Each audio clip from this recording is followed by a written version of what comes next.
Let him cook now. Let him cook. Y bailando haciéndome la timidez hasta llegar a la desnudez. Me gusta tanto. Bonjour Montréal, on est dans une 10e édition des festivals. Aujourd'hui, on est dans les rendez-vous gourmands. Pa' que no te arrepientas después, no sabes cuánto. On est aujourd'hui avec Chris de Grillades d'Argentine. Bonjour, bienvenue ici au Rendez-vous Gourmand. L'inspiration, c'est une passion. Pour moi, c'est une passion. L'assado argentin, c'est pas juste une bouffe, c'est vraiment une occasion pour se rassembler, prendre le temps, de jaser, en profiter du temps et évidemment bien manger. Nice! Évidemment bien manger. Ben, félicitations parce que ça fait vraiment fureur ton stand là, depuis que tu as commencé, je pense. Puis dis-nous, c'est quoi que tu nous recommandes de venir essayer chez Grillades Bon, d'Argentine? c'est sûr que le choripan, on ne peut pas manquer le choripan. C'est reconnu mondialement. C'est le pain avec la saucisse et du chimichurri. Évidemment, on a la côte de bœuf. On a aussi des chorizo argentins, chorizo artisanal. Et on ne peut pas manquer le poulet aussi. Alors, on a les 4 items les plus populaires ici, je dirais, à Montréal. Puis, on a fait un menu pour s'adapter justement dans plus festif. Mais ça va vraiment nous faire plaisir. On vous attend chez Grillades d'Argentine pour goûter les meilleurs asados de l'Argentine. Merci. Alors, on est avec Catherine de Pan American Pizza. Alors, Catherine, parle-nous un peu de ton restaurant. C'est une pizza qui est inspirée de Détroit, mais c'est vraiment une focaccia. On fait notre pâte maison, on l'a fait lever longtemps. Donc, elle est épaisse, mais elle est quand même bien aérée.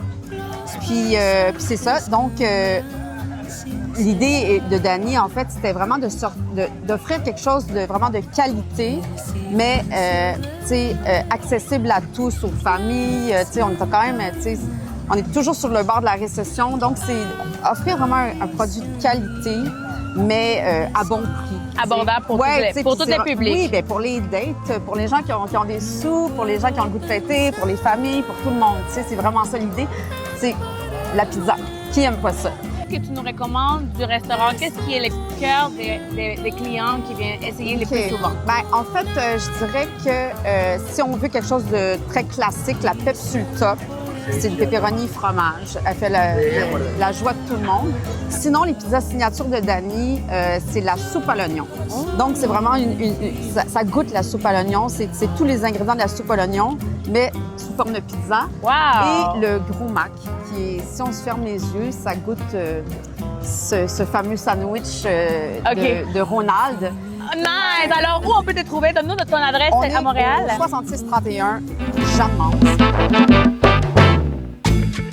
Alors, aujourd'hui, on est avec Aaron de Michoacana, Montréal. C'est une crèmerie artisanale mexicaine. Je suis tellement fière de voir le Mexique. Dis-moi, parle-nous un peu de l'histoire de la Michoacana, Montréal. En fait, cette idée est venue plus à cause de mon père. En fait, lui, il voulait quelque chose de plus mexicain ici. On voyait qu'il y avait beaucoup de choses mexicaines. Puis après ça, on a pensé comme une crèmerie qui revient avec plusieurs saveurs du Mexique. Est-ce qu'il y a une saveur que tu nous recommandes de venir goûter à la Michoacana? Oui, en fait, tout est fait à la maison. Par exemple, on fait ça comme créma, la crème, on le fait maison, les crèmes glacées aussi. Mais moi, j'ai déjà fait les crèmes glacées. Puis ouais, en fait, je pense qu'une saveur qu'on vous recommande vraiment, c'est lui, tequila amande, sinon juste tequila. Puis pour les popsicles, la même chose, gansito. Puis mazapan, si vous êtes mexicain, je pense que vous allez savoir c'est quoi les saveurs. Alors, on vous invite à goûter les crèmes glacées artisanales mexicaines chez Michoacana, Montréal.